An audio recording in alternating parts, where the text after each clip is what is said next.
el proyecto de Periodistas contra la Xenofobia, un poco uno de los indicadores que utilizábamos para seleccionar a periodistas que pudiesen lanzar el mensaje contra la xenofobia, contra los rumores xenófobos, era Twitter, ver que nos podían tener más seguidores. Y luego nos dimos cuenta, claro, que toda esta gente no se suele Facebook de Twitter, igual a que les gusta el verano, que Iñaki Gabilondo, Pepa Bueno, tienen también un público más de y por eso les incorporamos a que dentro del proyecto no salía como metodológicamente no nos cuadraba. Sí, pero es eso, que la media de edad es bastante alta. Sí. Sí, yo estoy en un proyecto, es un foro contra la guerra imperialista que organizamos el año pasado a raíz de las maniobras militares de la OTAN, y ahí hicimos unas sesiones constitutivas de un tribunal popular, y hay un grupo de cristianos que son los que están trabajando en tema de refugiados, protestantes, sistemáticos y de comunidades cristianas, porque la verdad es que son de la gente como más comprometida, ¿no? Que no se cansa y...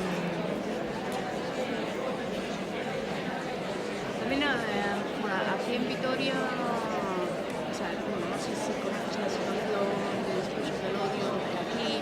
Me contaron algo ayer en la cena, y además, bueno, que tuvisteis un alcalde que además promovía... Sí, se lo promovía, y entonces la ciudadanía se movilizó. Sí. Y también es verdad que con la comunidad cristiana igual es la que... igual con la que más nos cuesta entrar desde otros foros, ¿sí? Que se incorpore, sí, porque como ya tiene como todas sus estructuras, sus dinámicas de movilización, claro, a la hora de decir, bueno, por una causa común dejo atrás mi ideología religiosa o mi ideología política, pues nos ha costado más, pero bueno, al final siempre participamos y es una confianza. Sí, ya. Cuando tú me digas, son 5.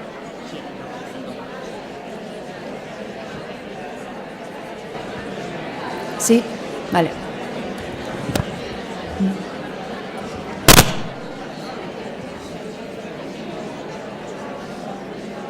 Buenos días.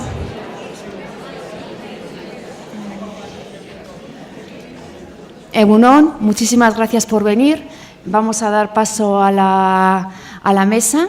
Yo soy Rosabel Argote, soy de CEAR, la Comisión de Ayuda al Refugiado, y voy a presentar a mi compañera. La primera parte de la presentación, que va a ser 10 minutos, les vamos a presentar la campaña de medios de comunicación que estamos realizando desde CEAR. CEAR, Comisión de Ayuda al Refugiado, trabajamos con las personas refugiadas, pero es verdad que a veces cuando trabajamos con las personas refugiadas nos cuesta menos salir a la calle y decir no a la guerra, no al acuerdo con Turquía, qué está pasando en Lesbos, queremos movilizarnos. Sin embargo, cuando las personas refugiadas llegan a nuestras calles y llegan a nuestros barrios y llegan a nuestros portales, nos cuesta a veces aceptar los problemas de convivencia que pueden surgir. Son personas con diferentes credos religiosos, con diferentes ideologías, diferentes orígenes, y por eso desde nuestra organización trabajamos, sí, denunciando la situación de las personas refugiadas del conflicto de Siria y otros conflictos, pero también denunciando el trato que se les da a las personas refugiadas muchas veces cuando llegan aquí. Y uno de esos tratos malignos proceden de los rumores xenófobos sobre si ya no solo si son terroristas o si promueven el terrorismo yihadista, sino también si vienen a quitarnos el trabajo, vienen a abusar del sistema sanitario, vienen a abusar de las prestaciones religiosas, si promueven la violencia machista en sus entornos intrafamiliares, etcétera. Para empezar la mesa les vamos a proyectar un pequeño corto, de 7 minutos, en el que periodistas de relevancia animan a la ciudadanía crítica, y aquí tenemos un montón de ciudadanía crítica, a posicionarse en contra de la xenofobia y en contra de los rumores.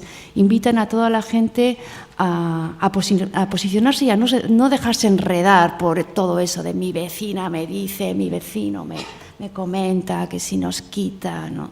Entonces, el que lo diga yo, el que lo digamos en una organización como CEAR o como Sol Racismo o incluso como Cáritas, a veces tenemos menos impacto. Entonces, este pequeño mensaje que yo les he querido lanzar desde CEAR, prefiero que se lo lancen periodistas a quienes seguro conocen.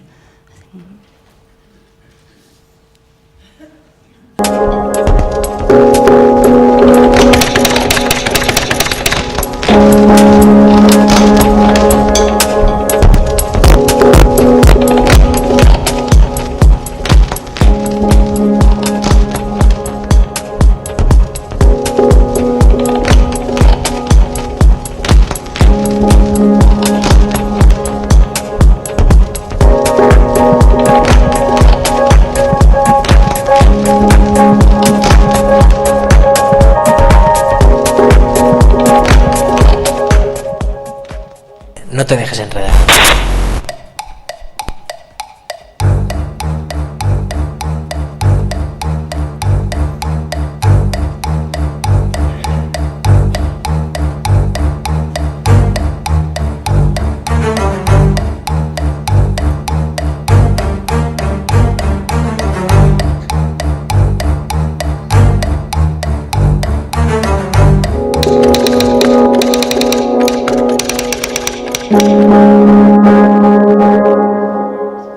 La xenofobia es una especie de enfermedad que se activa ante determinado tipo de estímulos. Como por ejemplo pensar que los vecinos marroquíes que tenemos en el piso de abajo son algo de lo que hay que huir porque no sabemos cómo piensan. Una sociedad que tiende a vivir con inseguridad, porque vive un tiempo de inseguridad.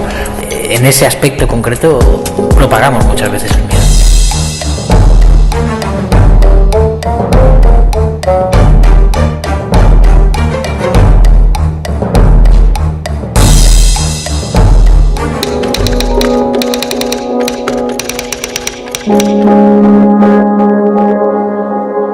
Hay políticos que encuentran la cuadratura del círculo para arrancar un puñado de votos a quien, siendo de aquí, se siente perjudicado por esas personas que han venido de fuera. Hay que poner en contexto cada declaración.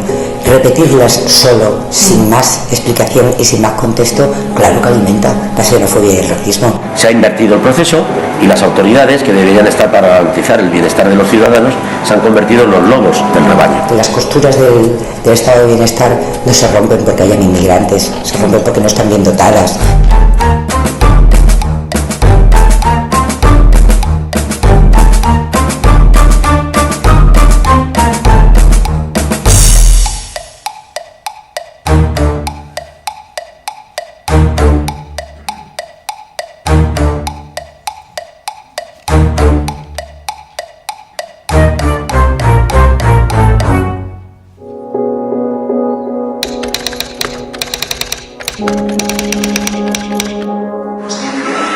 En el caso de la xenofobia es muy interesante porque todo el mundo tiene formada una opinión sobre el Islam.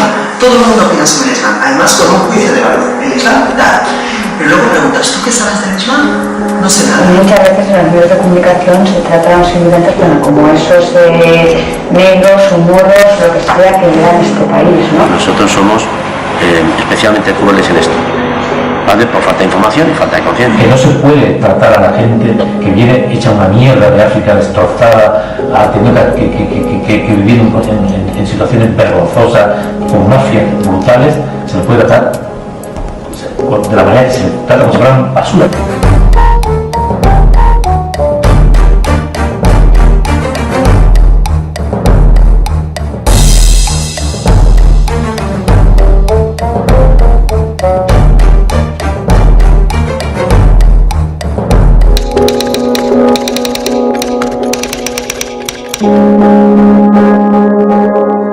Pero lo que más sorprende es hasta qué punto somos capaces de borrar la memoria. La verdad es que ojalá los emigrantes, cuando vienen, esta gente que viene a trabajar a este país, recibieran lo que les dieron a los españoles cuando fueron a Alemania, Suiza, y que se quejaban entonces. El hecho de que mis padres sean andaluces o extremeños y ahora vivan en Cataluña, ¿por qué voy a tratar diferente, aunque no vengan del Estado español, a alguien que viene de Marruecos o de Siria?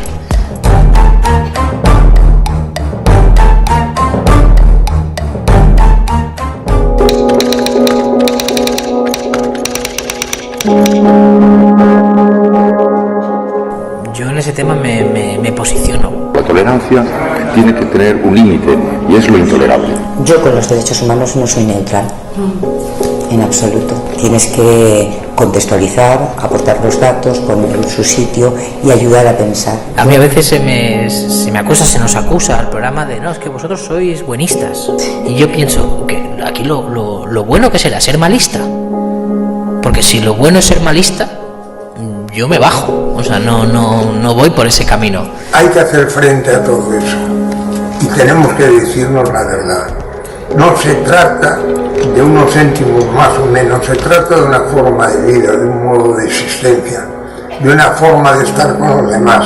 A mí me gustaría que si algún día yo también tuviese que ser un inmigrante o un refugiado, nadie del país al que acudiese a buscar refugio o a buscarme la vida me viese con miedo. Y tenerle miedo al otro, aceptar rumores, aceptar maldades sobre el otro por el hecho de que no lo conocemos, de que alguien habla mal de él, de que pone en circulación cuentos y leyendas, nos deja un poco más solos, un poco más débiles, un poco más aislados y impide que esto mejore en alguna medida. No tengamos miedo a lo desconocido, que incluso nos puede enriquecer.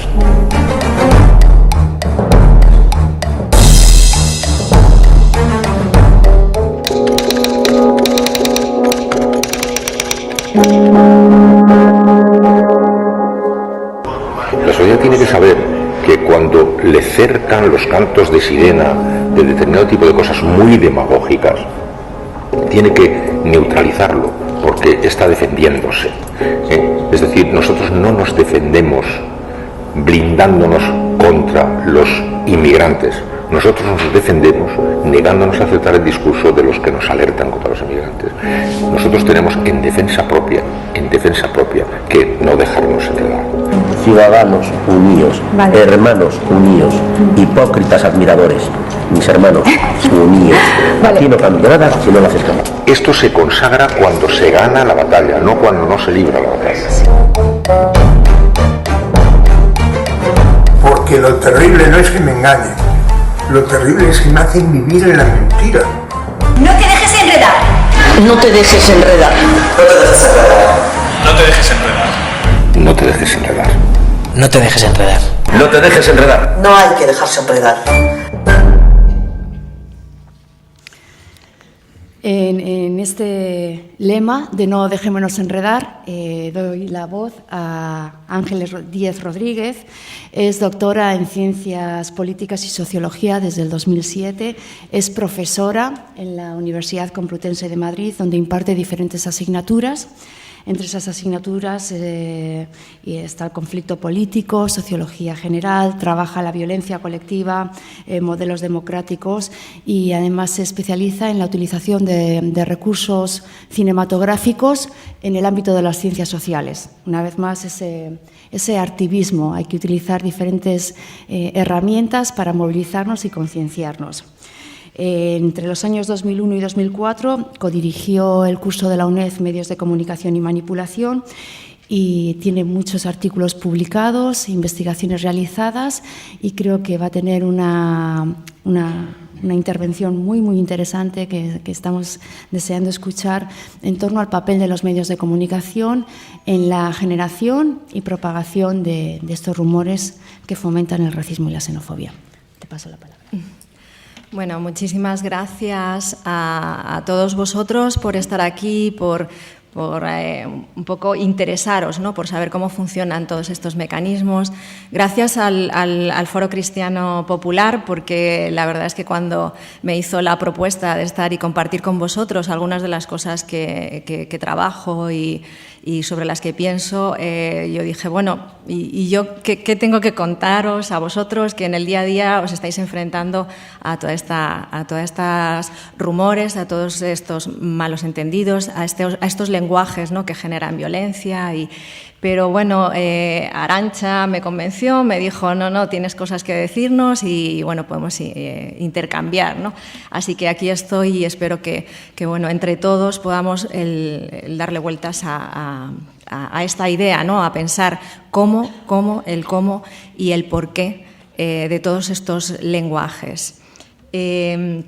Bueno, y por supuesto a CEAR por implicarse en esta campaña de deshacer esos rumores y tomárselo como una acción militante, no solo de difundir y de deshacer estos rumores, sino implicarse en el día a día, ¿no?, con la gente que puede hacer de propagadores de estas nuevas formas de entender la realidad y la vida cotidiana.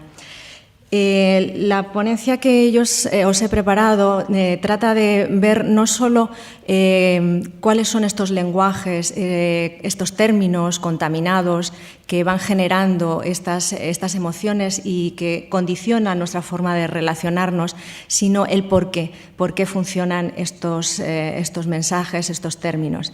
Y quería centrarme precisamente en el tema de refugiados, porque ha sufrido una evolución que nos puede servir de ejemplo para ver cuál es este proceso, ¿no?, este proceso de contaminación de los términos que crean lenguajes de odio y que se insertan en unos discursos que están subyaciendo de los que no somos conscientes.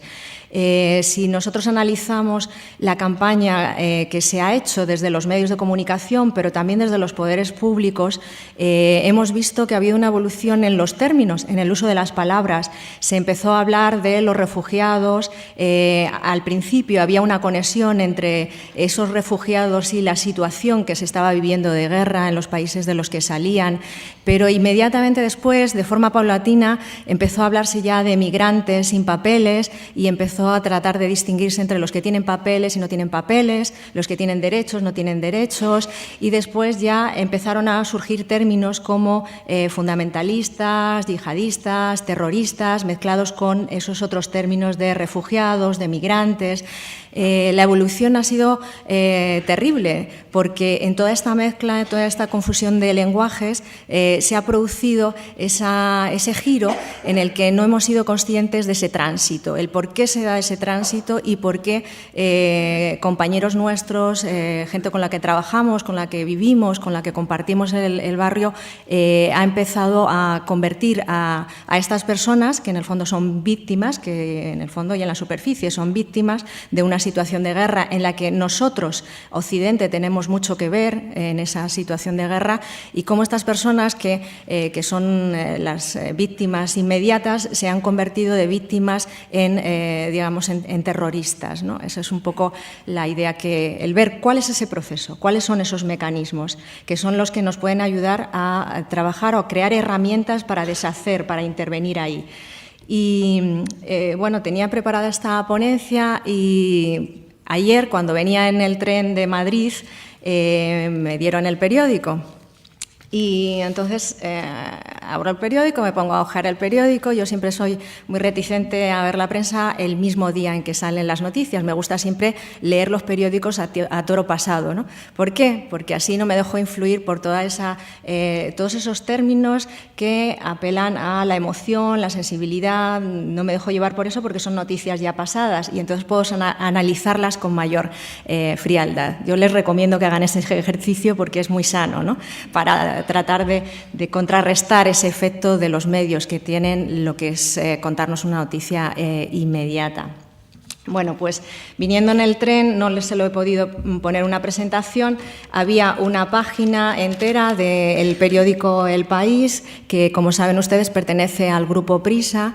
Dentro del Grupo Prisa hay muchos medios de comunicación, no es solo el periódico, sino que son también influencia en televisiones, radios, libros de texto, etcétera. Bueno, pues este periódico, que es la cabecera de la prensa del Grupo Prisa, dedicaba toda una página internacional a hablar del tema de los refugiados. Cuando uno abre el periódico, lo que se ve en esta página es una fotografía en la que hay un soldado, un militar con con un escudo y hay unas mujeres y unos niños que están con la mano deteniendo a este militar. Bueno, pues esta imagen, que si la vemos sin el texto nos puede sugerir que, que hay un conflicto en el que hay unos seres que son indefensos y están en inferioridad de condiciones, que están repeliendo, ¿no?, un ataque. Resulta que tiene un pie de foto que dice: nueva protesta en Idommenei. La tensión por el cierre de la ruta de los Balcanes desembocó ayer en una nueva protesta en el campo de Idommenei, donde refugiados e inmigrantes se enfrentaron a la policía y rechazaron la reapertura de la frontera. Es decir, en ese titular ya nos está diciendo que la protesta proviene de ellos, de estas mujeres y de estos niños, y que son ya distinguiendo entre refugiados e inmigrantes. Es decir, no son refugiados e inmigrantes. Ya se está utilizando esa terminología. Es una de las técnicas de contaminación más utilizadas, poner dos términos al lado y hacer que uno contamine al otro. Y además se enfrentan a la policía. Es decir, mujeres desarmadas y niños se enfrentan a la policía. Esto nos pasa desapercibido continuamente porque tenemos la idea de que son las imágenes, una imagen lo dice todo. Eso no es verdad, nunca ha sido así. Una imagen es el background, el contexto que tenemos, nuestras ideas preconcebidas que nos ayudan a leer la imagen y el pie de foto que nos va diciendo qué es lo que tenemos que ver en esta imagen. Da igual lo que hayamos visto en la primera impresión, el pie de foto nos va a decir qué es lo que estamos viendo. Cuando acabamos de ver la noticia y de leer la noticia, ya no estamos viendo a unas mujeres, que fue la primera impresión, y a unos niños que están siendo acosados por la policía, sino que estamos viendo ya a unos emigrantes y refugiados que se están enfrentando a la policía porque no quieren seguir las instrucciones, ¿no? Además, si seguimos leyendo, nos dice en los titulares: París y Berlín reforzarán más agentes, con más agentes en la frontera griega. Este titular encubre además toda una serie de términos en las que van desapareciendo los personajes. Se nos habla de la gestión de flujos migratorios, de flujos de migrantes. Es decir, ya no tenemos personas, no tenemos unas personas en situación desesperada, sino que tenemos que gestionar como si fueran cosas, como si fueran números, algo que ya se convierte en un objeto. Esos sujetos, esas personas se han convertido en este titular y, según vamos leyéndolo, en objetos y cosas que hay que gestionar. Y además ya no estamos hablando de policías y no estamos hablando de seres armados, sino que estamos hablando de agentes que, curiosamente, están armados, ¿no? Y podemos seguir toda la noticia haciendo un desguace en la que vamos a ver que hay personas con derechos o sin derechos. Se repite continuamente la crisis de los refugiados. ¿Qué es eso de la crisis de los refugiados? No, la crisis es la guerra. La crisis es la guerra que hace que haya un montón de personas desesperadas saliendo de sus países. Y esa palabra y ese término, la crisis de los refugiados, acaba convirtiéndose en lo que yo llamo palabras máscara, que ocultan la realidad y la hacen desaparecer. Y además de todo eso, tenemos a una Grecia agónica. Una Grecia agónica se siente sola ante el reto. Una Grecia que aquí, Grecia, aparece como metáfora ¿de qué? De Europa. Vamos a leer toda la noticia y vamos a ver que no es Grecia que está desesperada, es Europa que está desesperada porque no sabe qué hacer con toda esta gente. Así que Grecia es la excusa en esta página para hablar de Europa, que no puede, que está colapsada la administración.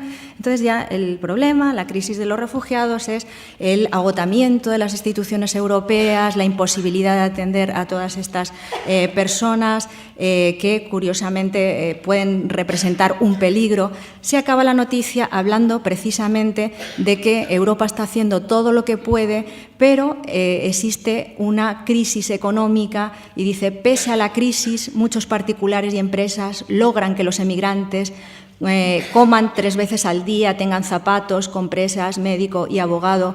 Entonces, lo que aparentemente es decir, bueno, estamos haciendo todo lo posible, el lenguaje que hay detrás lo que sería el metalenguaje nos está diciendo es una imposibilidad, estamos haciendo todo lo que podemos y además nos está diciendo hay una crisis en Europa, no hay recursos en Europa para la gente que estamos viviendo aquí.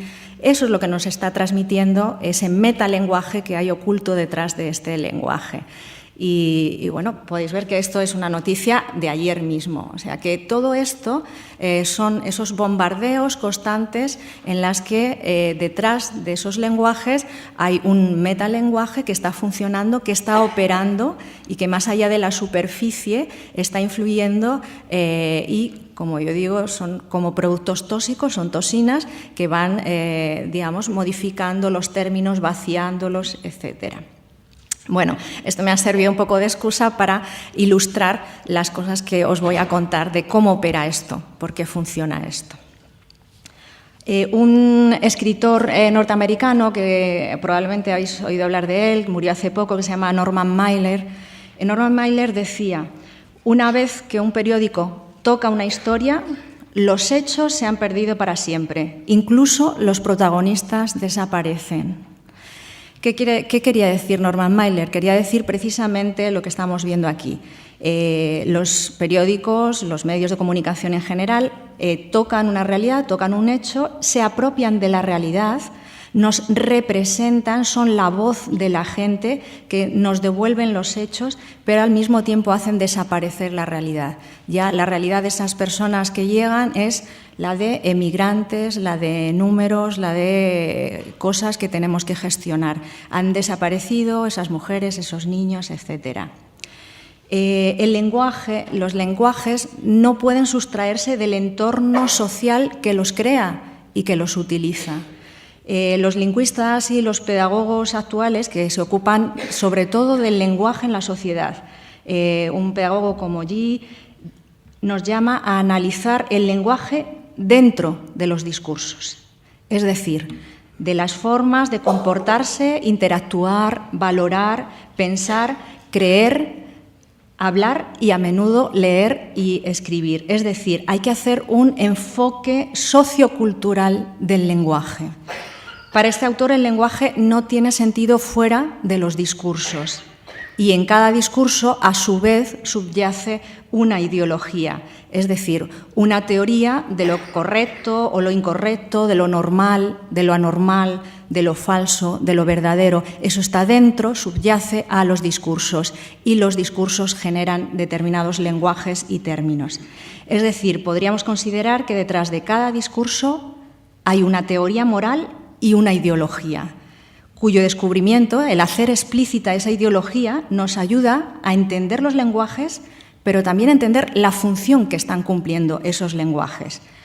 Los medios de masas producen un tipo específico de discurso y los lenguajes que corresponden a ese discurso. Estos lenguajes, estos términos y estos lenguajes se insertan dentro de un discurso que a su vez tiene una ideología. Estas teorías e ideologías tácitas ocultas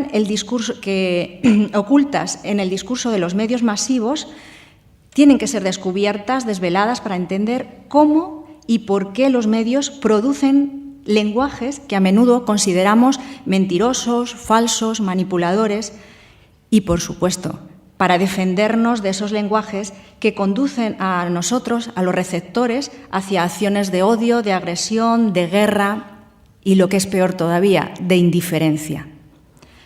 La ideología que subyace a un discurso, en nuestro caso al discurso de los medios, es el conjunto de ideas, creencias, principios y valores que están detrás. Y a su vez el conjunto de saberes y creencias y conductas que tenemos responden a las relaciones económicas que hay subyaciendo también a estos discursos. Es decir, expresan las relaciones materiales dominantes en el mundo en que vivimos. Detrás de ese discurso, del discurso de los medios y de los lenguajes que nos transmiten ese discurso, hay una ideología y esa ideología corresponde a unas relaciones sociales y económicas que son dominantes, que son hegemónicas en cada sociedad. Por eso los lenguajes de los medios son esencialmente lenguajes de guerra, lenguajes bélicos, que resultan de un mundo que hemos construido que gravita alrededor de la guerra. La guerra, hoy en día, estamos insertos en la guerra, aunque nosotros pensemos que no, que somos ajenos, que la guerra ocurre en otros sitios fuera de nuestras fronteras. La guerra mundo en la que estamos inmersos tiene dos frentes. Uno es el frente interno y otro es el frente externo. En esos dos frentes operan los lenguajes de los medios. Ambos frentes se alimentan y reproducen del discurso del poder. Ya Gramsci, un autor clásico, señaló que la ideología dominante es la ideología de la clase dominante. A través de los intelectuales, de las industrias culturales, de los medios de comunicación de masas, las clases dominantes promueven, difunden y generalizan sus propios valores. Precisamente aquellos que refuerzan y generalizan la dominación de los valores que, tenemos que hacerlo explícito, son los valores del mercado, los valores de que todas las relaciones sociales pasan por el intercambio, los valores capitalistas. El poder de las élites no se puede sostener nunca exclusivamente solo con la coacción y la violencia. Necesita del consenso, necesita del convencimiento, que el convencimiento es un arma más potente que las pistolas. Ustedes saben lo que significa convencer, la etimología de la palabra convencer. Convencer viene de convencer, vencer, pero es vencer completamente. Es decir, es mucho más eficaz el convencerle a alguien que el pegarle un tiro o acabar con él físicamente. Bueno, partiendo de estos dos supuestos, de que los lenguajes se insertan dentro de un discurso que a su vez responde a una ideología, podemos emprender esa tarea de desvelamiento, de descubrir los lenguajes tóxicos en un discurso concreto, que es el discurso que se hace sobre los refugiados. Desde mi punto de vista, los lenguajes que se han generado alrededor de la expulsión de personas que vienen de Oriente Próximo huyendo de la guerra, y no solo me refiero a la guerra armada, a la intervención armada, me refiero también a la guerra económica, a todo lo que significa el desposeer de toda su capacidad para sobrevivir en un país. Estamos hablando también de otro aspecto de la guerra, que es la guerra económica también, y, por supuesto, la guerra en el ámbito político. Bueno, emprender, desde mi punto de vista, el lenguaje alrededor de esa expulsión son lenguajes contaminados que se insertan, a su vez, en un discurso colonialista y xenófobo. Occidente, y en concreto Europa, ha reactivado todos los dispositivos políticos, ideológicos, culturales que subyacen en nuestra cultura colonialista para justificar un acto de guerra que es la expulsión masiva de personas. Y aquí, bueno, voy a prestarles una síntesis. No he querido poner la presentación hasta ahora porque cuando uno pone la presentación, por experiencia, todo el mundo se queda mirando la pantalla y no está escuchando lo que dices, ¿no? Bueno, entonces, una síntesis de lo que les acabo de decir, cómo los discursos son formas de comportarse, interactuar, valorar, pensar, creer, y cómo detrás de cada discurso hay una teoría moral y una ideología. Bueno, antes, además de entrar en cuál es esa ideología que hay en ese discurso de Occidente, me gustaría hacer un paréntesis y hablarles de lo que significan las toxinas. ¿Por qué utilizo ese término de lenguajes tóxicos? El término toxina viene del griego toxikon, que significa flecha, y en la actualidad hace referencia a esas sustancias venenosas producidas por células vivas. Y normalmente, en el lenguaje coloquial, hablamos habitualmente de eliminar toxinas del cuerpo, considerando que hay sustancias perjudiciales que son las responsables de producir el envejecimiento, las enfermedades, etcétera, y consideramos que es necesario eliminarlas de nuestro cuerpo, ya que esa acumulación puede llevarnos hasta la muerte. Por tanto, me gustaría utilizar esa metáfora de hablar de lenguajes tóxicos, porque son los lenguajes que diseminan los medios, que tienen pequeñas dosis de esas sustancias peligrosas que no nos van a matar el cerebro en este caso, pero a largo plazo sí que nos van a afectar, ¿no? Julio Cortázar nos hablaba del desgaste de las palabras. En 1981 dio una conferencia en Madrid, que yo se la recomiendo porque es una joya. Él nos hablaba de ese desgaste de las palabras, cómo el mal uso, el uso diabólico, llegaba a decir, da lugar a que las palabras como libertad, derechos humanos, democracia, se conviertan en consignas de la ideología imperialista y fascista. Nos hablaba de la colonización de la inteligencia por deformación de la palabra. Y a mí me pareció que es una definición muy precisa. Es decir, estamos siendo colonizados. Al mismo tiempo que llevamos la guerra a todos estos sitios, estamos siendo nosotros mentalmente ese frente interior en el que los medios tanto tienen que ver con cómo acabamos pensando, es esa colonización, ¿no?, de nuestras mentes. Estos lenguajes de los medios que responden a ese discurso implícito de poder y de guerra responden a esa ideología colonial. Una ideología colonial que tiene varios rasgos. Uno de ellos, que Europa es el garante de la civilización. Frente a esta Europa, que es la que posee todos esos valores de civilización, de desarrollo, de progreso, estarían esos pueblos de Oriente Próximo, esos pueblos bárbaros. Vais a ver cómo en muchas de las noticias, o seguro que en esta primera, cuando se habla de avalanchas, por ejemplo, noticias que se dan respecto a lo que ocurre en donde tenemos las vallas y esos muros tan terribles en Ceuta y Melilla, ¿no?, donde la gente se muere intentando pasar del otro lado. Hay muchos medios de comunicación, no os he traído aquí los ejemplos para no hacer muy larga la exposición.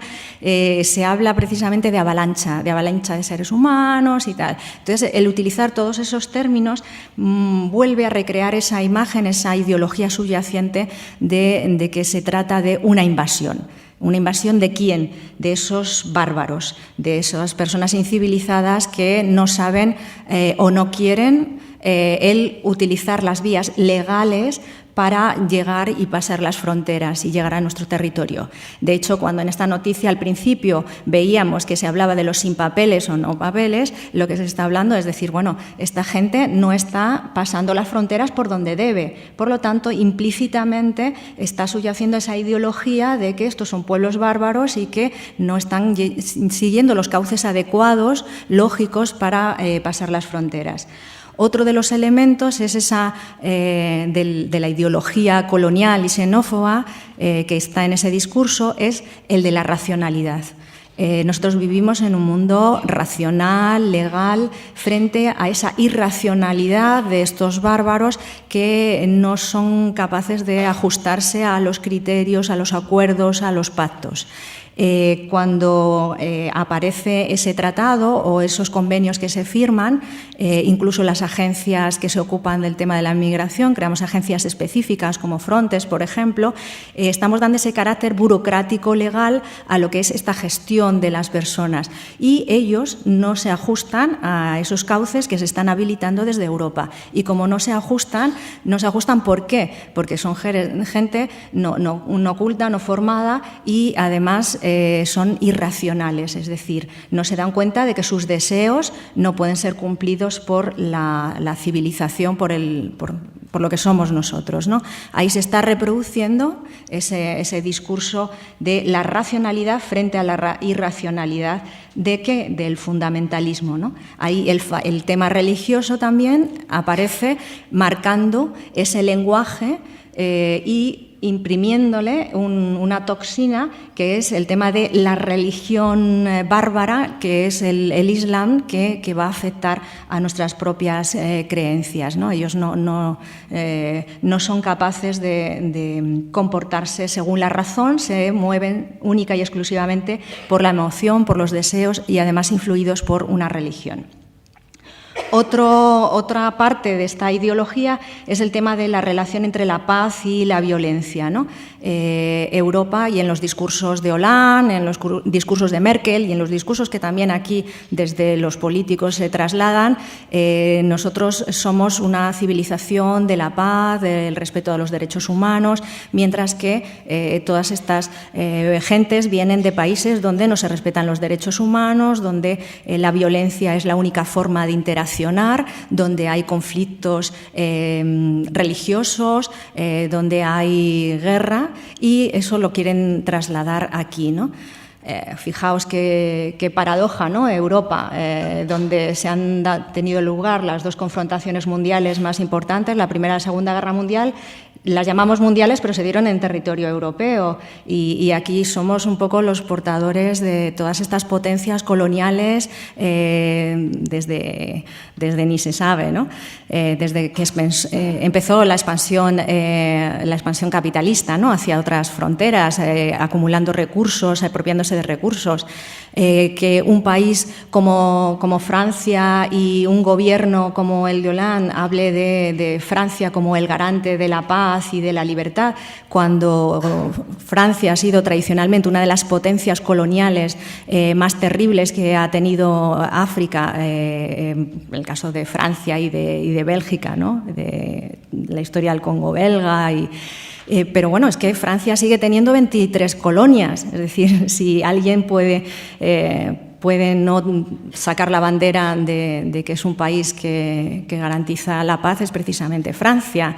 Los propios Estados Unidos utilizaron para sus soldados en la guerra, en la invasión y ocupación de Irak en el 2003, utilizaban el caso de los paracaidistas franceses en Argelia y cómo actuaron sin ningún inconveniente para torturar, ¿no? A los argelinos y quedarse con Argelia, ¿no? Y utilizaban esas enseñanzas, ¿no? de los soldados franceses para trasladarlo a los soldados norteamericanos. Y bueno, sin embargo, esa ideología colonial está oculta dentro de todos estos discursos sobre Europa como garante de la paz. ¿Frente a qué? Porque siempre todos estos términos tienen una contraposición al terrorismo, a estos fundamentalistas que vienen de fuera. Además, otro elemento es el de los derechos humanos, ¿no? Los derechos humanos, universales y en abstracto, pueden ser defendidos por cualquiera, y todos los países que forman parte de la Unión Europea dicen: nosotros defendemos los derechos humanos. Ahora, cuando uno aterriza de lo abstracto a lo concreto real y se da cuenta de que existen, por ejemplo, en nuestro país, centros de internamiento donde no existe la más mínima garantía para las personas emigrantes, que se les llama centros de internamiento cuando en realidad son cárceles, en donde se lleva a gente que el único delito que ha cometido es no tener los papeles en regla, es decir, una falta administrativa que para nosotros no significa nada, no significaría nada, para ellos significa la cárcel y la expulsión y la deportación. Entonces, un país como el nuestro, y sin embargo aparecemos como defensores de esos derechos humanos. ¿Frente a qué? La otra contraposición que subyace en esta ideología es el discurso de las dictaduras, ¿no? Frente a las democracias nuestras están las dictaduras, ¿no? En todos estos pueblos de Oriente lo que existen son dictaduras, ¿no? Y por eso se habla continuamente de los regímenes, o una de las palabras más tóxicas que hay, de las que tenemos experiencia, en la que nosotros vivimos en sistemas democráticos y se habla de nuestro sistema político y se habla de nuestra monarquía o un sistema parlamentario monárquico, o como se diga, ¿no? Y sin embargo, en todos estos países se viven regímenes. El régimen de Bashar al-Assad, el régimen de incluso en América Latina, ¿no? Cuando hay que convertir a un país en país canalla, se utiliza el término régimen, ¿no? Como palabra tóxica. En el caso de Venezuela y las agresiones mediáticas a Venezuela es constante, ¿no?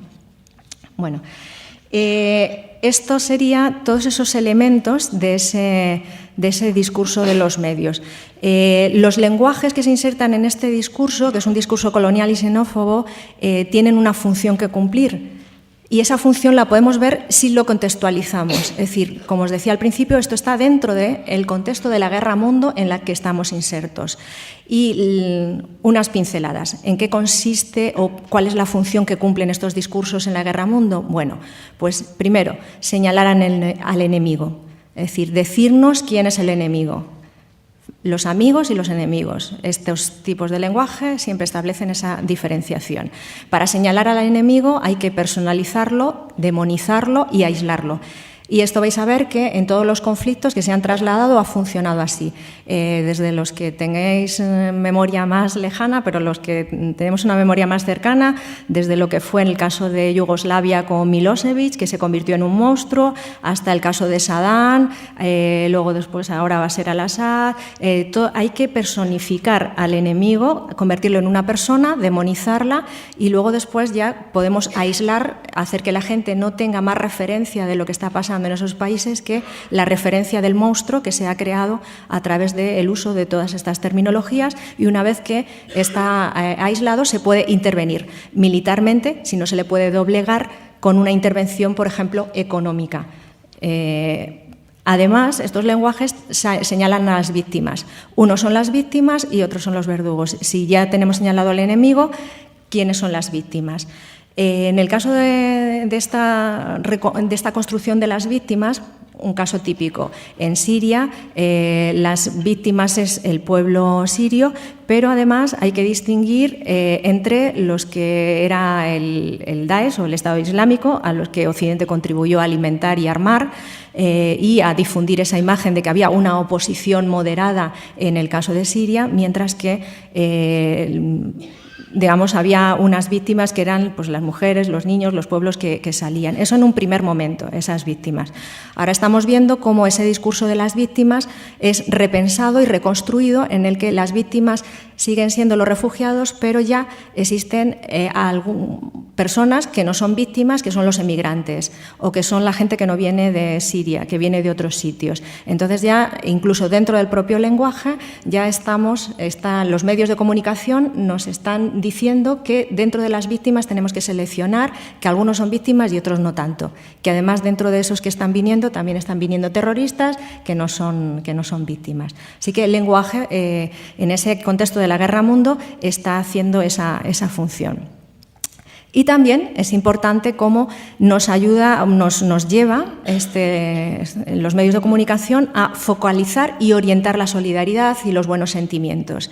Es decir, si alguien piensa que esto es una situación de injusticia terrible, los medios de comunicación nos van a decir, bueno, pues si quieres hacer algo, lo más que puedes hacer es pues, atender a un refugiado, hacer un tipo de solidaridad que se convierta en ayuda o en ayuda económica. Eso es lo que se puede hacer. Nos están diciendo hacia dónde tenemos que canalizar la solidaridad.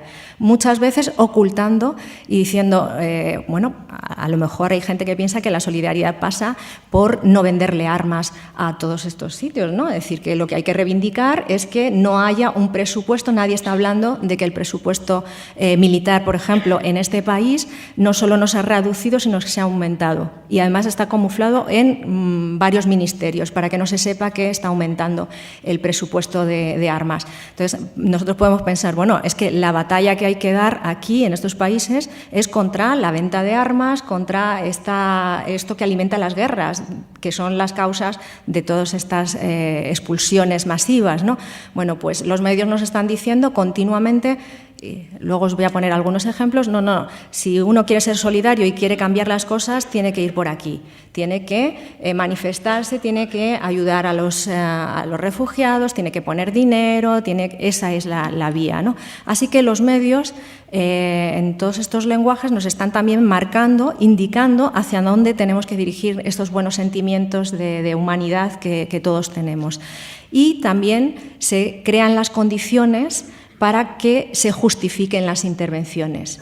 Es decir, si lo que estamos viendo es que los responsables y los causantes son o bien al que se le ha colgado la etiqueta de dictador y además la guerra viene de todos estos grupos yihadistas y terroristas, bueno, pues habrá que intervenir.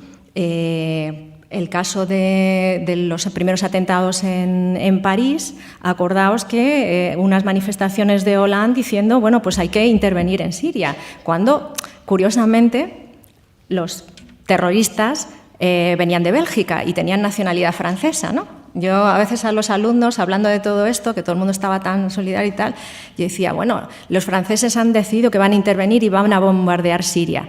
Bueno, pero si los terroristas salen de Bélgica, habrá que bombardear Bélgica, ¿no? Y se me quedaban así mirando y decían, bueno, ¿qué cosas está diciendo, no? Pero claro, en esa misma lógica, sí, pero para que veáis que en realidad de lo que se trata es de encontrar las excusas, las justificaciones para un operativo de guerra que es el que estaba detrás en este contexto, ¿no? Bueno, vamos a hablar ahora... voy un poquito mal de tiempo. 15 minutos. Bueno, quería hablaros de este proceso de contaminación del lenguaje, de cómo se convierten estos términos en lenguajes tóxicos y centrarme en 3 aspectos. Por un lado, la construcción de estereotipos. Por otro lado, lo que llamo palabras máscara. Y por otro lado, la diaforización. Ya os contaré un poco lo que significa. Bueno, el caso de los estereotipos. De los estereotipos y de las consignas, ¿no? Que es una parte de ese proceso de contaminación del lenguaje, de intoxicación. Julio Cortázar, del que hablaba al principio, decía, tiene una cita que en ese discurso, que os lo voy a leer, dice, digo libertad, digo democracia y de pronto siento que he dicho esas palabras sin haberme planteado una vez más su sentido más hondo, su mensaje más agudo. Y siento también que muchos de los que las escuchan las están recibiendo a su vez como algo que amenaza convertirse en un estereotipo o en un cliché sobre el cual todo el mundo está de acuerdo. Porque esa es la naturaleza misma del cliché y del estereotipo. Anteponer un lugar común a una vivencia, un convencimiento a una reflexión, una piedra opaca a un pájaro vivo. Eso nos decía Cortázar, hablando de los estereotipos. ¿Cuál es el papel de los estereotipos? ¿Cómo funcionan? ¿Cómo se crean? ¿Y por qué se crean? Robin Quinn, una especialista australiana en medios de comunicación, hablando precisamente de la construcción de los estereotipos en los medios, nos decía, los medios nos representan, lo que hacen es presentarnos de nuevo, hablar por nosotros, y en ese hablar por nosotros seleccionan los rasgos que consideran más característicos. El estudio de estos estereotipos en los medios es algo muy útil porque es el nexo entre la imagen y la ideología. Detrás de esos estereotipos hay una ideología. Los estereotipos es una representación que se repite continuamente y que convierte algo complejo en algo simple. Es un proceso reduccionista de simplificación y son conceptos que se aplican a un grupo. Y normalmente tienen la función, los estereotipos, de justificar una conducta del grupo que se cree mejor en relación a otro grupo al que está valorando a través de ese estereotipo. Y eso explica la naturalidad de los estereotipos, que parecen naturales, obvios, porque casi todo el mundo comparte el conocimiento de su existencia, ¿no? Y además los estereotipos organizan la información, establecen los marcos de referencia, las maneras en las que nosotros orientamos nuestra percepción. El estereotipo funciona creando un sistema cognitivo, algo en el que nosotros vamos a colocar la información que nos va a llegar de los medios. Cuando nosotros vemos unas noticias sobre los refugiados, en la medida en que tenemos estos estereotipos subyaciendo, vamos a colocar esa información justo en esas matrices, en esa estructura cognitiva. Además, los estereotipos son ciertos y falsos a la vez. Son ciertos en la medida en que hay una característica que recogemos de un grupo, de una comunidad, pero su falsedad yace en esa distorsión que resulta al seleccionar determinados rasgos característicos que se aceptan como rasgos representativos del grupo. Es decir, esos rasgos que hemos seleccionado estamos tergiversándolos en la medida en que los generalizamos y los convertimos en una característica esencial del grupo, por encima de cualquier otra característica. Y además, esto tiene un componente negativo, es decir, los estereotipos suelen ser, en este caso, en el caso del que estamos hablando, muy negativos.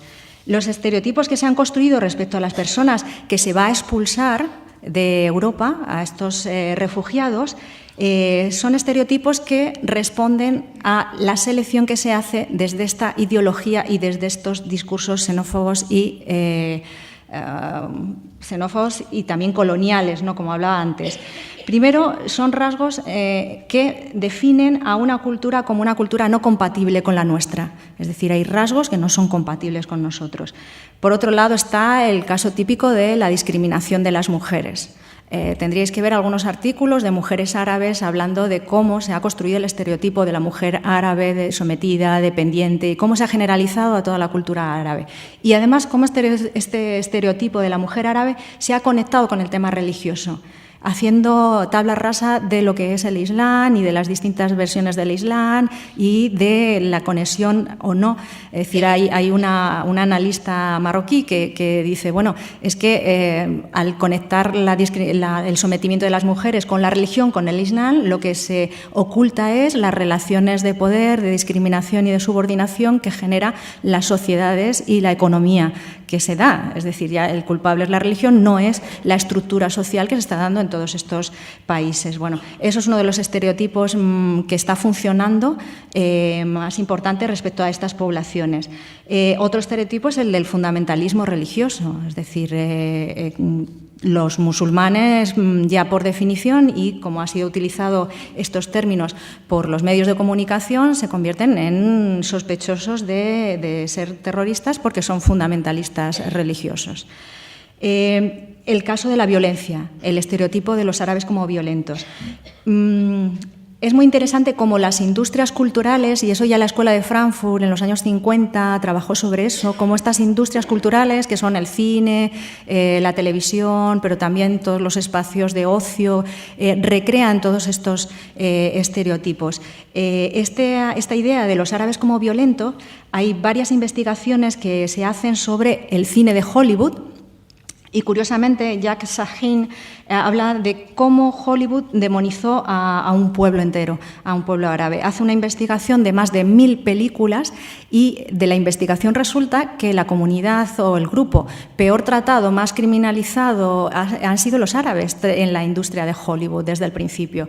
Porque es que además pensad que en Hollywood estuvo controlado desde su origen también por la comunidad judía que llegaba de Europa, de Alemania a Estados Unidos, y todo eso ha hecho que el estereotipo del árabe como violento, como verdugo de las mujeres, etcétera, se haya reproducido a través de todas las películas. También Scott Simon hace un ensayo sobre los árabes en Hollywood y llega a la misma conclusión, que los árabes ha sido la cultura peor tratada en el cine, ¿no? Esto, por supuesto, tiene ese efecto a la hora de leer estas noticias. Cuando leemos estas noticias estamos viendo a los árabes que Hollywood y que las televisiones nos han ido trasladando. Las series de televisión española, yo no la he visto algún capítulo, pero los chicos en la universidad me contaban que incluso aquí hay una serie española que se llama El Príncipe o algo así, por un barrio, ¿no?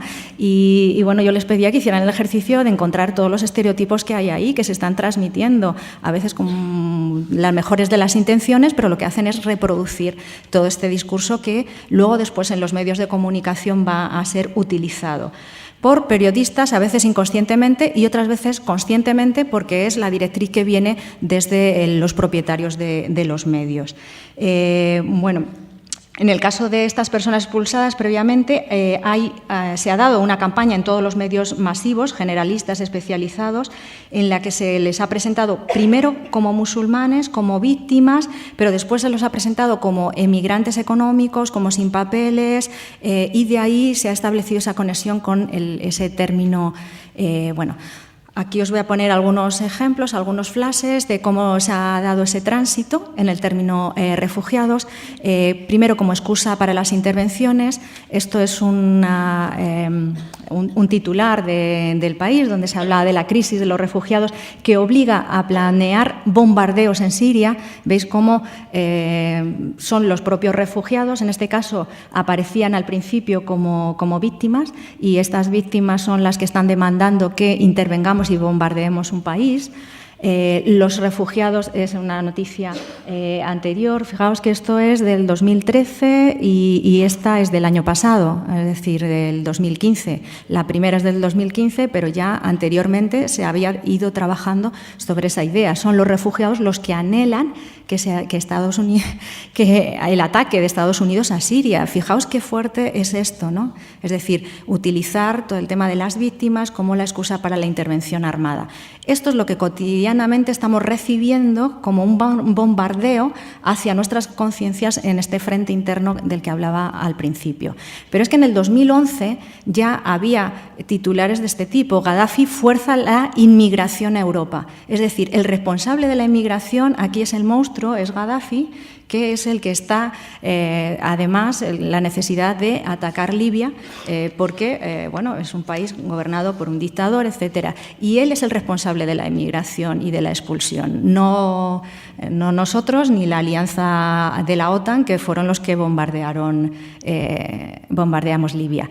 Y esto no solo ocurre en los medios generalistas, fijaos en los medios deportivos, ¿no?, que son tan eficaces. Esa idea de canalizar la solidaridad hacia el caso particular, hacia el caso anecdótico, de tal forma que aplaca nuestras conciencias y nos hace sentir bien porque es lo que podemos hacer, ¿no? Bueno, aquí la historia esta del entrenador refugiado sirio, que ya está en España, Barcelona se vuelca con los refugiados. Bueno, luego me corregiréis, seguro que ya tiene más datos, pero prácticamente los refugiados que han entrado en España, por lo menos en Madrid me decían que eran como 13 o así, que no se había conseguido, no sé si en todo el territorio, ¿no? Y sin embargo toda la campaña que salió alrededor, ¿no?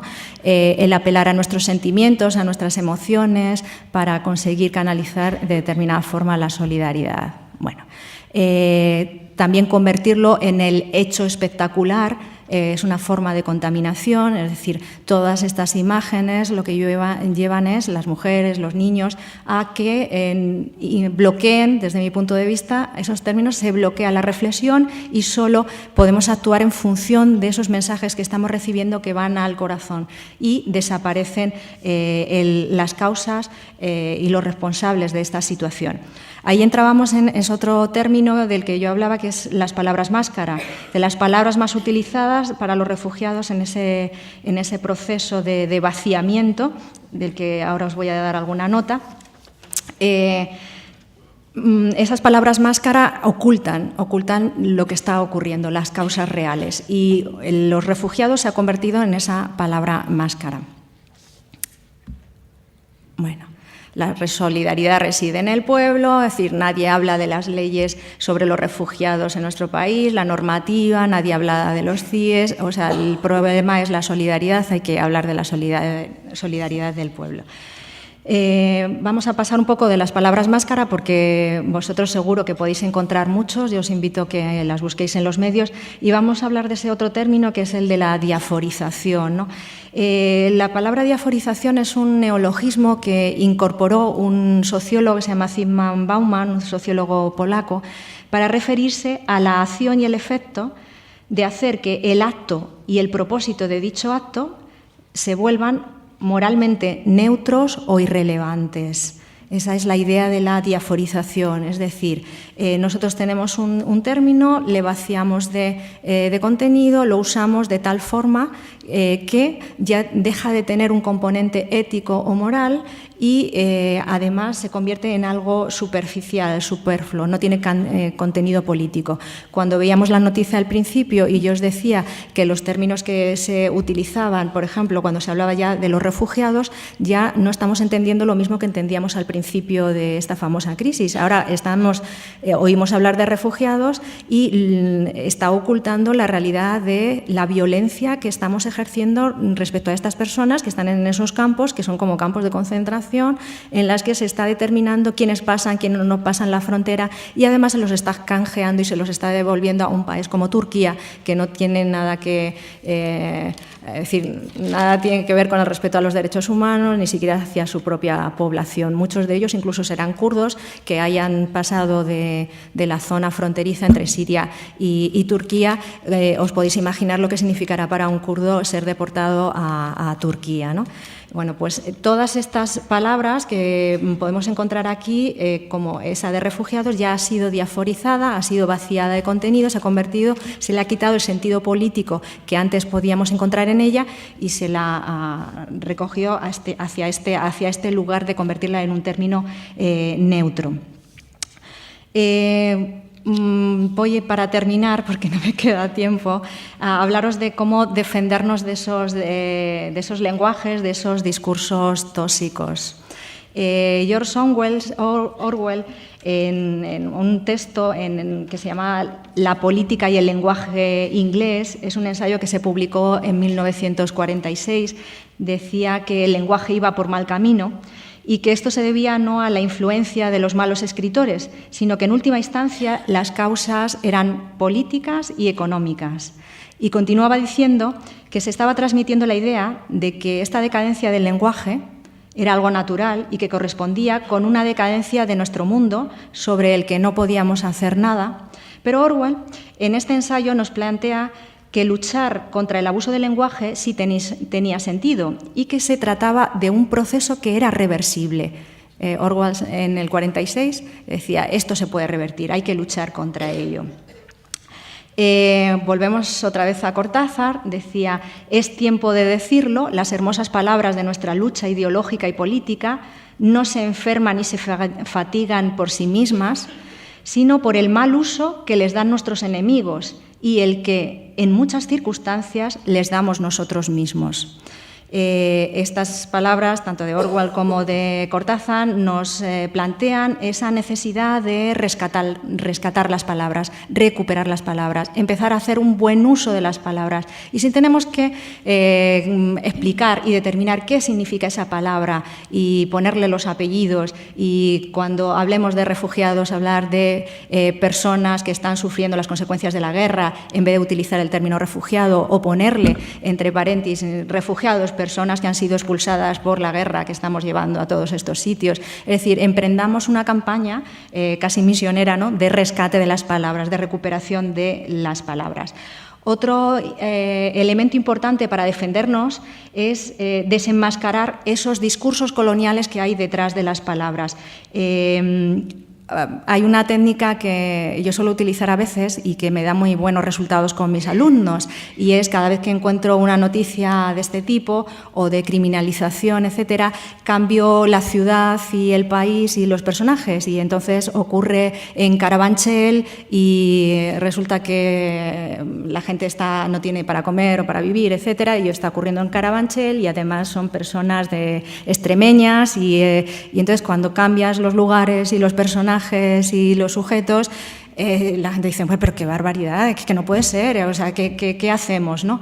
Mientras que cuando tienes sus lugares en los que ocurre, pues la gente dice, bueno, pues está tan lejos que, bueno, pues yo no puedo hacer nada, o qué pena no me da esta gente. Entonces, esa es una estrategia que nos permite, por un lado, desenmascarar ese discurso, porque como son vivencias próximas que tenemos, podemos contrastarla y podemos contrarrestar el efecto que están causando los medios a fragmentar, al separar, al hacernos pensar que todo esto ocurre fuera y que nosotros no tenemos nada que hacer sobre ello. Esto significa hacer explícita esa teoría moral y esa ideología colonial y xenófoba que hay detrás de ese lenguaje de los medios de comunicación. Y eso hay que hacerlo de forma sistemática.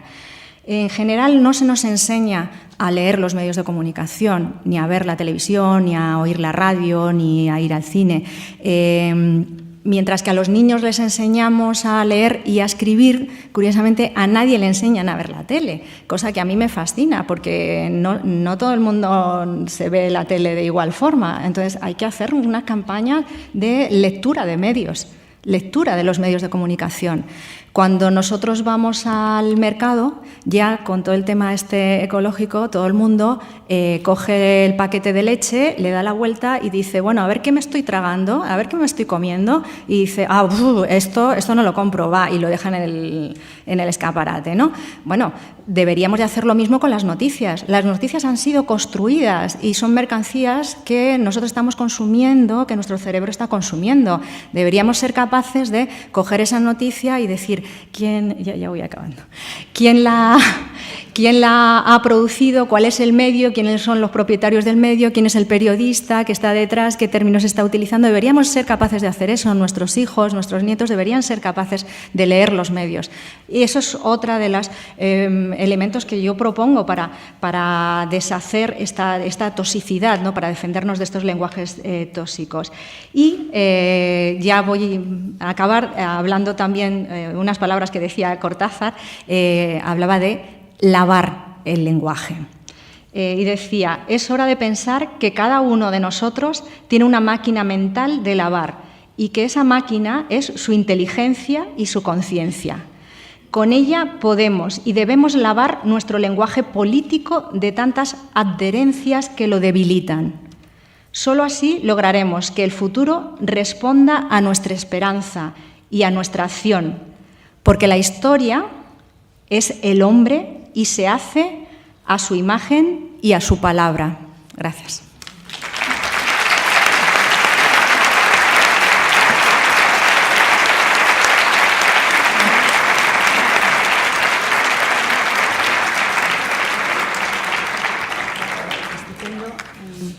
Te estaba mandando notas de lo que te faltaba con mucha pena porque nos habríamos quedado escuchándote muchísimo más tiempo.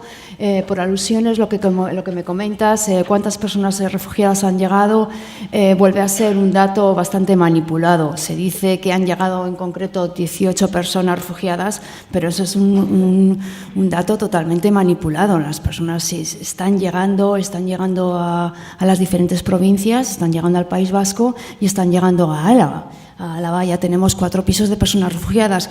¿Qué es lo que ocurre? Que solo se está hablando de esas personas que nos sobran a Europa y que están en Italia y en Grecia. Esas son las que nos queremos repartir. Del conflicto de Siria, las que han entrado en Italia y en Grecia nos sobran, venga, negociamos 17.000 para el Estado español, y de esas, como tenemos que corroborar de forma fehaciente que no traen el yihadismo, solo han llegado 18. Pero, obviamente, las personas que están huyendo de una guerra no se van a parar por una frontera. Entonces están buscando vías de autorreubicación, autolocalización, están buscando otros itinerarios, por eso están muriendo miles y miles de personas en el Mediterráneo. Las que logran llegar están entrando en muchos casos por Melilla, desde Melilla se están reubicando y en estos momentos, ya les digo, tenemos 4 pisos en Vitoria solo en CEAR. Eso sin contar todos los conflictos olvidados, que Siria sí, Eritrea, personas iraquíes también, pero no olvidemos que personas refugiadas están viniendo de Camerún, Mali, Ucrania, Palestina, Afganistán. Podríamos hacer el ejercicio de coger el abecedario y de cada una de las letras empezaría un país del que proceden personas refugiadas. No voy a quitarte el tiempo a ti para quedármelo yo. Muchísimas gracias de nuevo por tu intervención. Damos paso al debate. Si les parece, pueden ir alzando la mano personas que puedan interesar hacer alguna pregunta. Entre tanto, te lanzo la primera pregunta que me han pasado antes de entrar. ¿Consideras que todos los medios de comunicación están interesados y condicionados? Vamos a ver. Como os decía, hay que insertar todo en el contexto. Todos los medios, es una generalidad. Los medios masivos, todos los medios masivos generalistas que conocemos son empresas, ¿vale? Todas las empresas tienen unos dueños y tienen unos objetivos, que es obtener beneficios. Las empresas de medios de comunicación hace mucho tiempo que no son solo empresas, forman parte de grandes corporaciones. Y cuando decimos grandes corporaciones, quiere decir que dentro de esa red de empresas hay las empresas hegemónicas, no necesariamente se dedican a la comunicación o a la información. Pueden ser empresas de seguros, hay empresas de armas, hay empresas energéticas dentro de las corporaciones mediáticas. Dentro del Grupo Prisa hay conexiones con empresas energéticas, con otro tipo de empresas. Por ejemplo, el Grupo Prisa, el 40% del Grupo Prisa lo compró no hace mucho Liberty Seguros, una aseguradora. Entonces, detrás de todos los medios de comunicación masivos, que son empresas, forman parte de corporaciones mediáticas cuya actividad principal no necesariamente es la comunicación o la información. Todo eso necesariamente condiciona qué tipo de noticias y cómo se dan las noticias. Pero es que además, si hacemos una evaluación de la estructura de los medios de comunicación a nivel mundial, un compañero de la Universidad de Sevilla, Ramón Reig, hizo un análisis hace unos años de la estructura de los medios, me parece que se llamaba Los dueños del periodismo o algo así, y descubre que hay 6 grandes corporaciones mediáticas que controlan el 98% de toda la información que circula por el mundo. De esas 6 grandes corporaciones mediáticas, 4 son de propiedad norteamericana, de capital estadounidense, otra tiene capital compartido y solo hay una que no tenga intervención del capital norteamericano, que es Bertelsmann, que es alemana. Eso es la estructura de poder que hay dentro de las grandes corporaciones, las 6 grandes corporaciones que controlan toda la información que circula por el mundo. Si nos vamos a las agencias de información, muchos medios de comunicación con la precarización lo que han hecho es expulsar a gente, se mueven, no tienen corresponsales porque no es negocio, y se mueven con agencias de información y muchas veces cogen las noticias, tú lo sabrás por CEAR, cogen la noticia que se le envían y la trasladan tal cual, ¿no? Bueno, pues muchas de estas agencias, me parece que hay como 300 agencias que controlan lo mismo, el 90 y tantos % de toda la información que circula, pues la mayor parte de esas agencias tienen sede en Estados Unidos, en Europa y en Japón. Prácticamente no hay agencias en otros sitios o tienen muy poca difusión.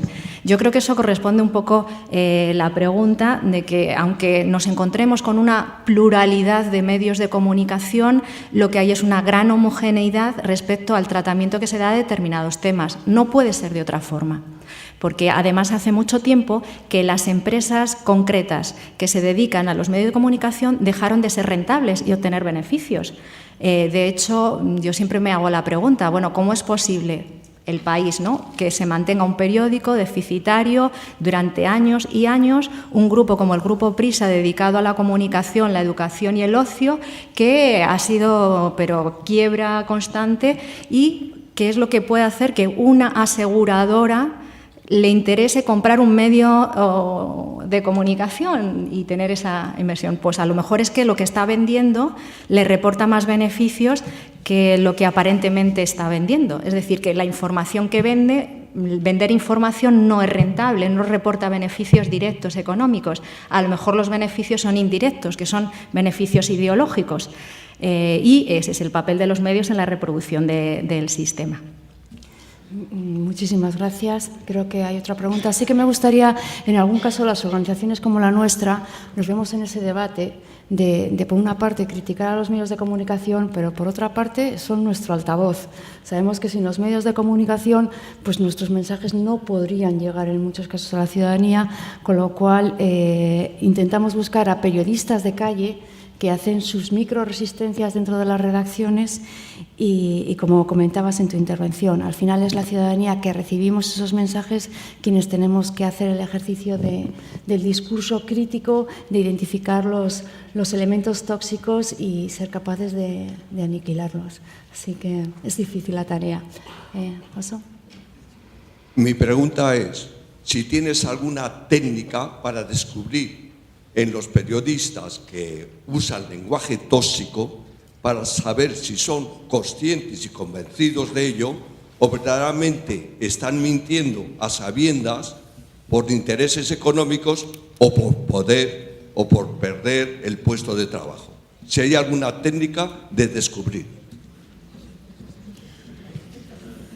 Bueno, te voy a poner un ejemplo. Técnicas, yo hace años cuando trabajaba para la UNED en un curso se llamaba Medios de Comunicación y Manipulación. Entonces, ¿qué es lo que hacíamos? Pues empezamos a hacer como un catálogo de las técnicas más habituales de manipulación de la información.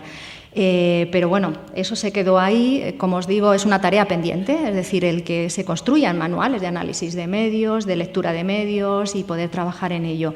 No hay ningún interés en que eso se haga, porque los que, digamos, defienden que los medios, y muchas veces esa idea de que son la única forma en la que llegamos a la población, los medios de comunicación, es una trampa muchas veces, porque llegamos, pero ¿cómo llegamos? ¿Y en qué contexto? Es decir, lo que nosotros lanzamos como mensaje resulta que no cae en un terreno yermo, es decir, cae ese mensaje en un contexto, en ese contexto de esos discursos latentes, de esos metalenguajes que están ahí, ¿no? Con lo cual es un riesgo terrible. Yo creo que hay que hacer un trabajo más de base, más desde abajo. Y realmente técnicas concretas de desvelamiento, hay algunos textos de algunos psicólogos, sobre todo, de cómo funciona la persuasión, de cómo funciona el manejo y la manipulación de las emociones, pero no hay nada que nos pueda... Yo he escrito varios artículos sobre el caso de Venezuela, el caso de Cuba, cómo se ha manipulado tradicionalmente esas informaciones que nos llegaban y el porqué, ¿no? Pues muchas veces cuando no tenemos el porqué nos refugiamos en el cómo y yo creo que hay que llevarlo en paralelo, ¿no? El cómo y el porqué. Pero ejemplo concreto, hace poco ha salido un libro de un chico joven que se llama Fernando Casado. Este chico hizo la tesis y yo estuve en su tribunal de tesis sobre cómo los periódicos más importantes en América Latina, Estados Unidos y España abordaban el tema de Venezuela. Él había estado viviendo en Venezuela, estoy trabajando en Venezuela y ahora está en Ecuador, ¿no? Dando clases. Y en esta tesis él recogió un material, hizo un análisis cuantitativo y cualitativo impresionante de los medios de comunicación más importantes. El libro se llama Antiperiodistas. Es el resultado de esa tesis, de cosas que no pudo mostrar en la tesis, que era un ejercicio más académico y más detallado, pero él hizo hasta 70 entrevistas a periodistas y jefes de redacción de periódicos. Y curiosamente en esas entrevistas un porcentaje muy alto de periodistas decían que eran perfectamente conscientes de que no habían asegurado la fuente ni la información que les llegaba, que estaban replicando informaciones que habían salido en Internet o en cualquier otro medio, y cuando él les preguntaba y les decía, bueno, pero ¿y cómo hacéis eso? Es decir, ¿cómo podéis decir que hay aviones fantasmas que vuelan a Teherán desde Venezuela? En concreto, este periodista al que entrevistaba decía, mira, a mí me pagan por hablar mal de Venezuela, no por hablar bien. Así se lo decía, o sea, era perfectamente consciente. Hay un trabajo muy cínico en el que muchos periodistas dicen, bueno, es que yo tengo que vivir. Claro, yo tengo un amigo muy militante, muy consciente, que decía, claro, es que la gente dice, no, es que yo tengo que vivir, pero es que eso mismo dice un militar cuando está en una misión, no, es que yo tengo que vivir, es que me pagan, es decir, es que lo que tú haces para vivir, en este caso, es matar conciencias. Y yo hace poco escribía un artículo que puedes encontrar en la red que se llamaba para periodistas y otros animales. ¿Por qué? Porque de repente me encontré en un titular en Antena 3 en la que decía que había los 13 de Maduro, que habíamos ido en un avión privado de Maduro a Venezuela y conectaba Podemos, la CUP, ETA y Venezuela.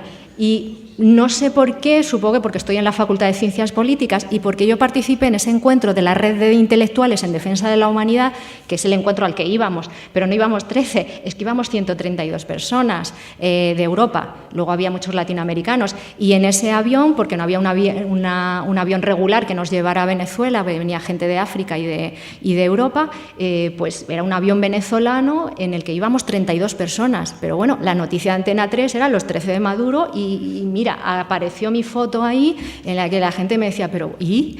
Digo, bueno, sí, yo estuve en ese encuentro, pero ni tengo nada que ver con Podemos y he sido muy crítica con toda esta historia y lo único que tenían es que, bueno, Pablo Iglesias ha estado en mi facultad y además me presentó en un acto público sobre Venezuela. Entonces, fijaos cómo todo eso Y entonces, ¿no eran conscientes los periodistas de Antena 3 que estaban difundiendo, maquetando y construyendo una noticia falsa para influir en la política interna de este país? Claro que eran conscientes. Y había compañeros que me decían, bueno, no, es que tú puedes presentar una denuncia y denunciarles. Y yo decía, es que el efecto que va a tener eso no es absolutamente nada que ver, no es comparable al efecto que ya ha tenido toda esa divulgación. Por lo tanto, hay muchos periodistas, la mayoría, si quieren conservar su trabajo, que han conservado su trabajo, que están ahí. Otra cosa puede ser muchos periodistas, pues bueno, como aparecía Teresa Aranguren, por ejemplo, en ese vídeo, una persona muy coherente, muy lúcida, ya jubilada, que bueno, eran periodistas como de cartera, como digo yo, que trabajaban para un medio, que tenían un puesto fijo para un medio público y que, bueno, les costó el puesto de trabajo. Por ejemplo, a Teresa la información que daban de Yugoslavia, ¿no?, de lo que estaba pasando allí, o cuando hizo el reportaje sobre la masacre en Jenin. En Jenin, una población palestina, bueno, que en el 2002 sufrió una cruel masacre por parte de los israelíes, del ejército israelí.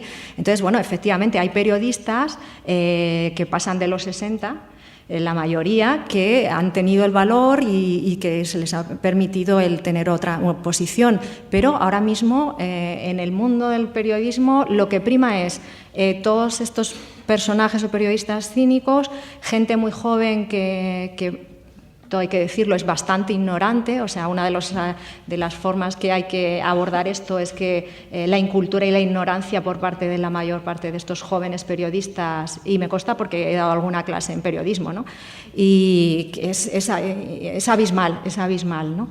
Entonces, hay mucha gente que probablemente no sea consciente de lo que está haciendo, de cómo está contaminando el lenguaje y de lo que está haciendo. Eso es otra tarea que tenemos. Yo creo que tenías alguna pregunta. Sí, mi pregunta es para Rosabel. ¿Qué puedo hacer yo?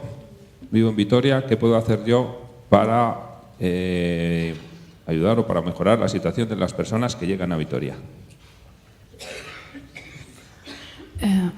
Bueno, se puede hacer. Igual aquí nos daría para bastante.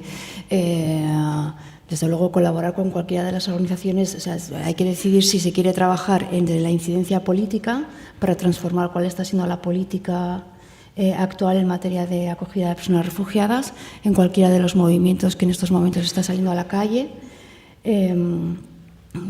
por una parte, y luego si alguna persona quisiera apoyar directamente a las personas refugiadas, desde tanto ACCEM, Cruz Roja o CEAR, siempre son bienvenidas clases de castellano, acompañamiento en tiempos de ocio, muchas cosas. Una de las cosas que decimos es que la solidaridad con las personas refugiadas no está, por una parte, en acompañar a quienes están allí, ¿no? Que se están enviando mantas, se están enviando, incluso ingresando dinero en algunas cuentas, esa es una forma, pero luego no olvidemos que aquí ya hay muchas personas refugiadas y que no solo son sirias, como decía, ¿no? Hay personas que son de África o que son de países del este o que son incluso de Venezuela en nuestros pisos, que pueden dar la bienvenida a cualquier tipo de apoyo.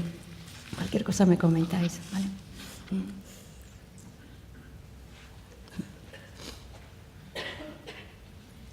Igual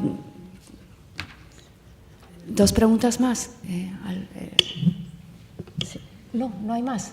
Sí, aquí. Vale, buena. Una más, sí. En cuanto a los refugiados, pues yo siempre he tenido la teoría que siempre que se generan las guerras es en países donde hay recursos, donde hay para saquear, ¿no?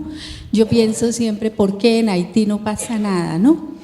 Y hablando de Colombia, soy colombiana refugiada y ahora mismo está saliendo gente de Colombia a pedir refugio y quizás Rosabel es muy consciente de que se les niega. De 100 personas que piden, por ahí el 2% o el 1% aceptan darles refugio. Entonces la gente está saliendo al Ecuador, a Venezuela mismo, a Brasil, al Canadá. Y es por conflictos, por denuncias, por el saqueo de los recursos naturales en Colombia y por la tan grande desigualdad que existe allí. Allá no puede uno decir que lo que está pasando, lo que el gobierno, lo que Santos viene por acá a sacar pecho, pero todo lo que está pasando continuamente en Colombia.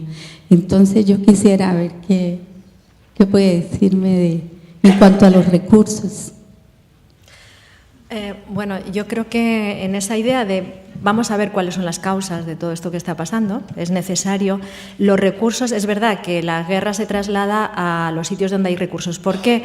Porque en la fase de acumulación capitalista en la que estamos hay una necesidad de continuar con ese expolio, ¿no? Entonces, eso lo vemos incluso en el caso de Europa. Es decir, ahora mismo estamos nosotros en plena guerra. Todo esto de los recortes económicos y es lo que un sociólogo como un geógrafo político como Harvey llama acumulación por desposesión. Es decir, que esta guerra se está trasladando a Europa también en una guerra contra las clases populares, contra nosotros, contra la gente trabajadora que estamos sufriendo ese expolio, ¿no?, de esos recursos públicos que durante años hemos peleado y hemos luchado y hemos acumulado, ¿no?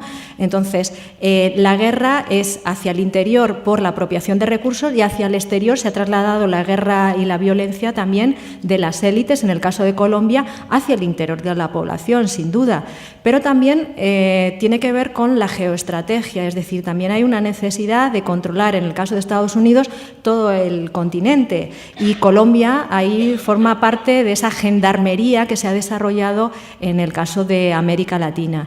No solo se invade y no solo se somete a la población a esta guerra porque tenga recursos económicos o recursos naturales, digámoslo así, sino porque tiene recursos de poder, recursos políticos.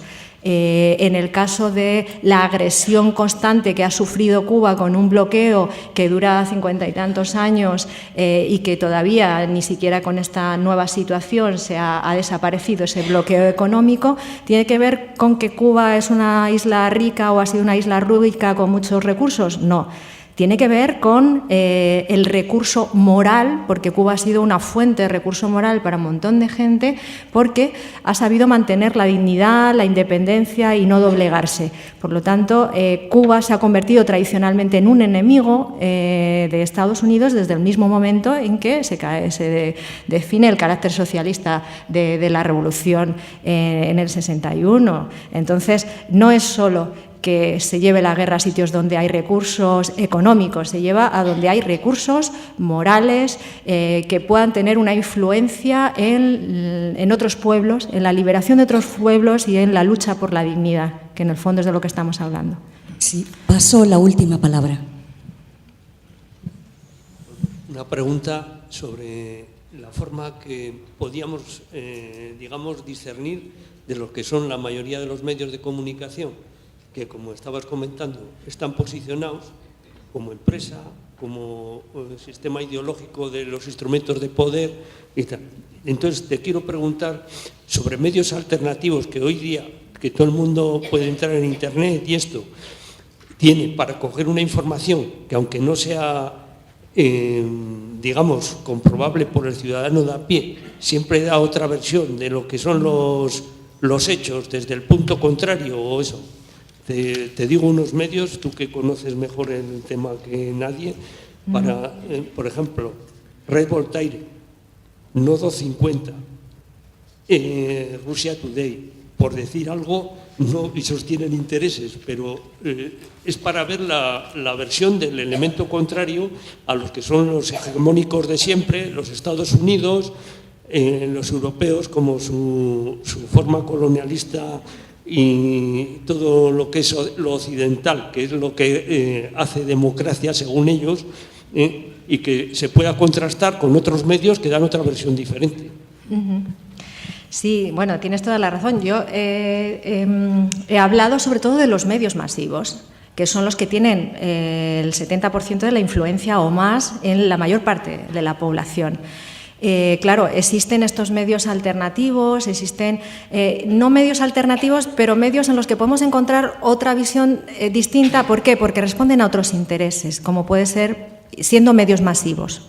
Por ejemplo, es el caso de RT, el caso que Rusia está detrás. Entonces, no es un medio alternativo, es un medio masivo y responde a otros intereses, pero nos puede servir muchas veces para balancear informaciones que estamos recibiendo de esta otra parte del planeta que se ha convertido, que es la hegemónica en estos momentos, ¿no? Entonces, está el caso de RT, pero bueno, incluso puede estar el caso de, ¿cómo se llama?, Hispan TV, que detrás están los iraníes, pero bueno, es interesante porque ellos dan otra visión de lo que está pasando.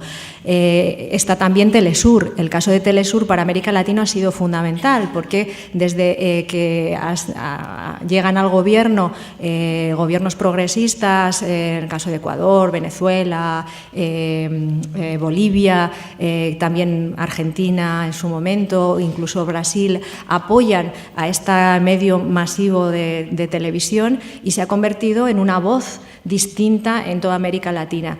No es casualidad que el nuevo gobierno liberal conservador de Macri en Argentina, la primera actuación que haya hecho haya sido cerrar Telesur, es decir, que ha bloqueado la emisión de Telesur. Entonces, efectivamente, incluso dentro de los medios masivos, que siguen siendo empresas y que responden a otros intereses, podemos encontrar un balanceo de esa información. Un segundito. Y estos medios alternativos. Los medios alternativos son muy importantes, pero no solo son minoritarios, sino que los que tenemos ahora no responden a organizaciones, a grupos y a movilizaciones. Son grupos de gente. Yo conozco a la gente que lleva Insurgente, la EIN, Caos en la Red, Rebelión, todos estos medios alternativos. Realmente son proyectos de gente consciente, gente militante, pero no están vinculados a organizaciones, a movilización social. Y eso es un problema, porque al final esos medios alternativos tienen una repercusión muy limitada a aquellos gente que tiene otras inquietudes. A pesar de lo que nos pueda parecer, la gente siempre vamos a buscar en los medios masivos aquello que coincide con la ideología que tenemos. Es muy difícil, si yo os pregunto a vosotros quiénes leen La Razón, o pues algunos me vais a decir, o quién entra en una página fascista, pues a no ser por interés académico, pues es difícil, ¿no? Entonces, en general, siempre vamos a buscar aquello que coincide, que nos refuerza lo que ya previamente tenemos consolidado. Por lo tanto, la influencia más allá del entorno de estos medios, que son medios alternativos y son muy importantes, hay que darle un gran valor, el esfuerzo que están haciendo estos compañeros, pero claro, no tienen esa influencia. Muchísimas gracias por la brevedad, por los contenidos. Pido un aplauso para ella.